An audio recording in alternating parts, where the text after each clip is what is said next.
साथियों, आपको एक बेहद खुशी की बात बताना चाहता हूं कि उत्तर प्रदेश के ज़िला सहारनपुर में प्रमुख जामा मस्जिद के सामने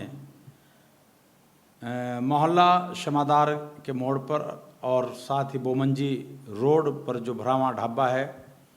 जो मदरसा मज़ाहिर उलूम जदीद की देख रेख में है, उसके मौलाना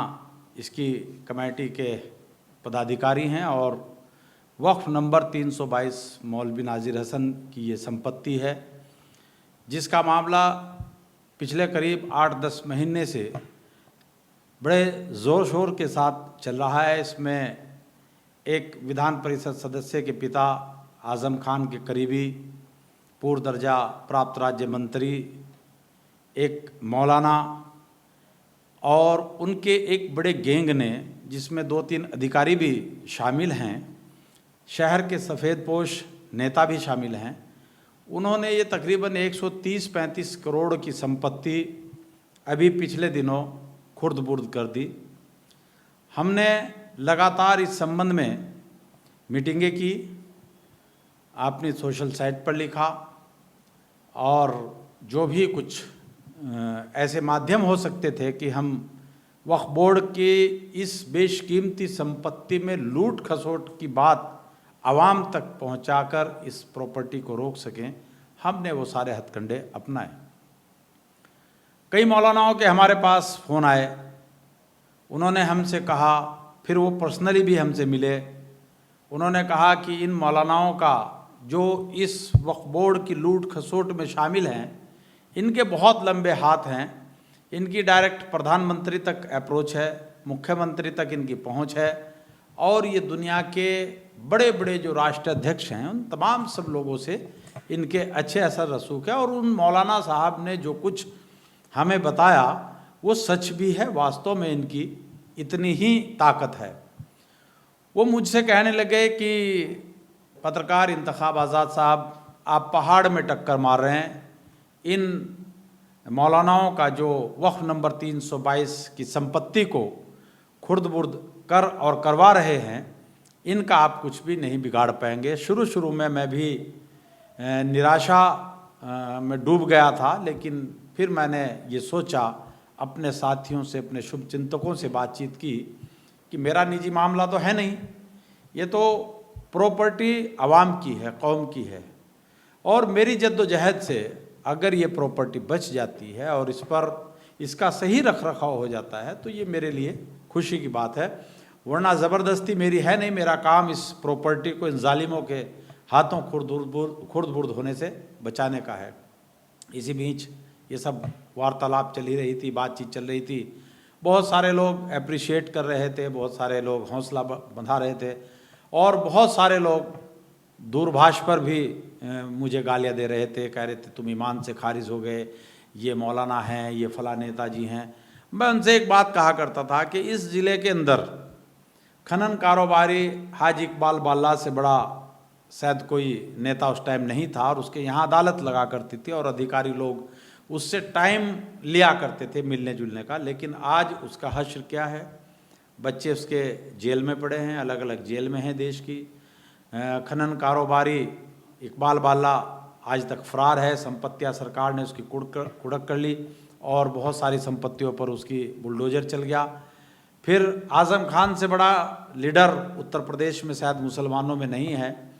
मैं बीवी बच्चों के जेल में 27 महीने रह कर के आए, रामपुर उनसे छीन लिया, विधायकी छीन ली, सांसदी छीन ली, अतीक अहमद आपके सामने है। क्योंकि जब सरकार की टेढ़ी नज़र इन गलत काम करने वालों पर हो जाती है तो फिर वो उनका बच पाना मुश्किल है। तो मैं भी 3 दिन पहले बैठा हुआ था तो मेरे पास एक बहुत ज़िम्मेदार लोगों के लखनऊ और दिल्ली से दूरभाष पर बात हुई, फ़ोन आए, उन्होंने कहा कि आप ही इंतखाब आज़ाद हैं। मैंने कहा कि हाँ साहब।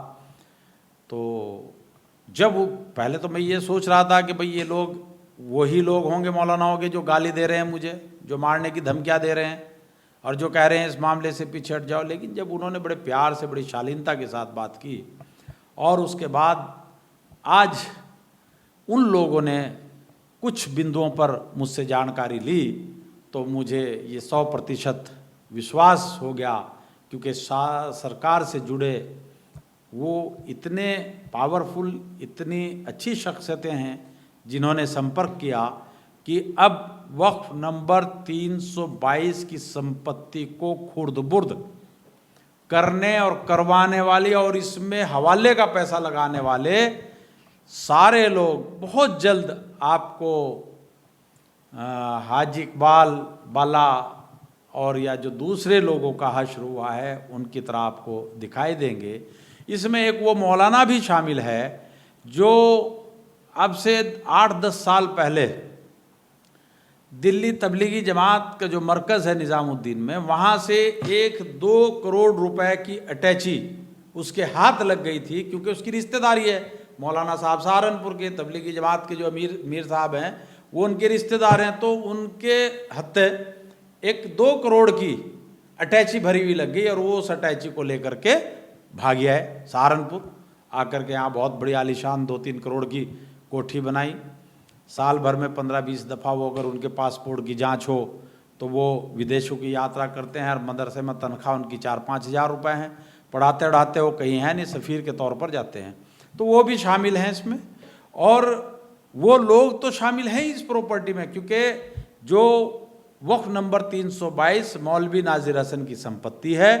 इस संपत्ति के संबंध में डिस्ट्रिक्ट कोर्ट का एक ऑर्डर है, डिस्ट्रिक्ट कोर्ट का एक आदेश है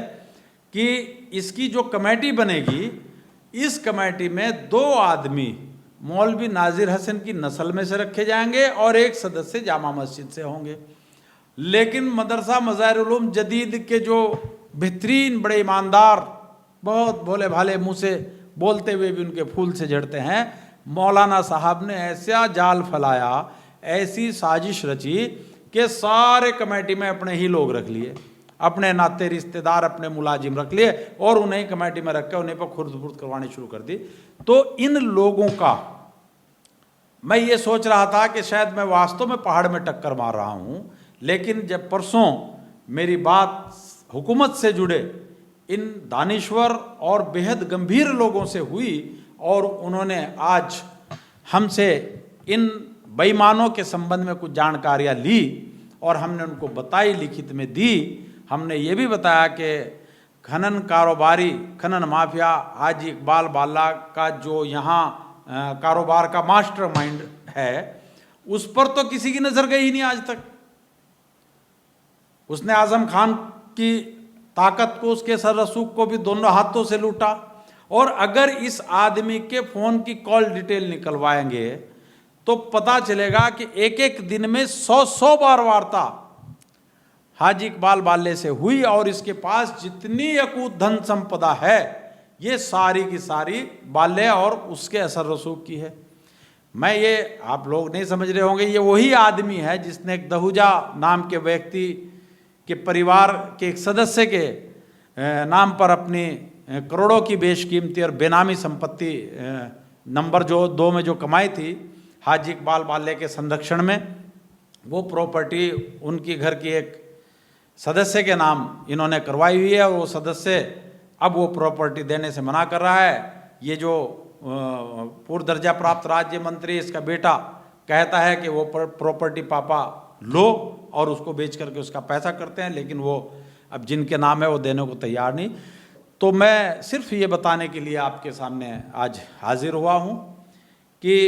ये मामला अब शासन स्तर पर पहुँच गया है और बहुत जल्द ये आपके सामने होगा और आप भी कहेंगे कि अगर सही दिशा में काम किया जाए तो उसमें सफलता मिलती है। और मैं तो तब भी वहीं खड़ा था, आज भी यहीं खड़ा हूँ कि वक्फ नंबर 322 मौलवी नाजिर हसन की संपत्ति को वो मौलाना जिसने मदरसा मज़ाहिरुल उलूम के ज़िम्मेदार पद पर रहते हुए इसकी कमेटी में घोटाला किया, कोर्ट की अवमानना की, वो व्यक्ति जो पूर्व दर्जा प्राप्त राज्य मंत्री है, उसने इसमें 90 लाख के लगभग खाए। और वो व्यक्ति जो तबलीगी जमात के मरकज़ से 2 करोड़ रुपए की अटैची चुरा कर के लाया था। ये सारे मामले, सारी बातें शासन तक पहुंच गई, इसकी मुझे खुशी है। और मैं आप लोगों से भी दरख्वास्त करूंगा कि आप लोग इसमें मदद करें और जिसके पास जो भी इस तरह की एविडेंस हो वो सरकार को दे, क्योंकि जल्दी ही शासन स्तर पर भी इस तरीके का आदेश एक जर्नल हो जाएगा कि वक्फ बोर्ड की संपत्तियों को सहारनपुर में जो लोग लूट रहे हैं, जो मौलाना लूट रहे हैं, जो सफ़ेद पोश नेता लूट रहे हैं, इनकी जानकारी दें ताकि इन संपत्तियों को बचाया जा सके। साथियों, आपने मेरी बात को ध्यानपूर्वक सुना, उसके लिए आपका बहुत बहुत शुक्रिया। खुदा हाफिज़।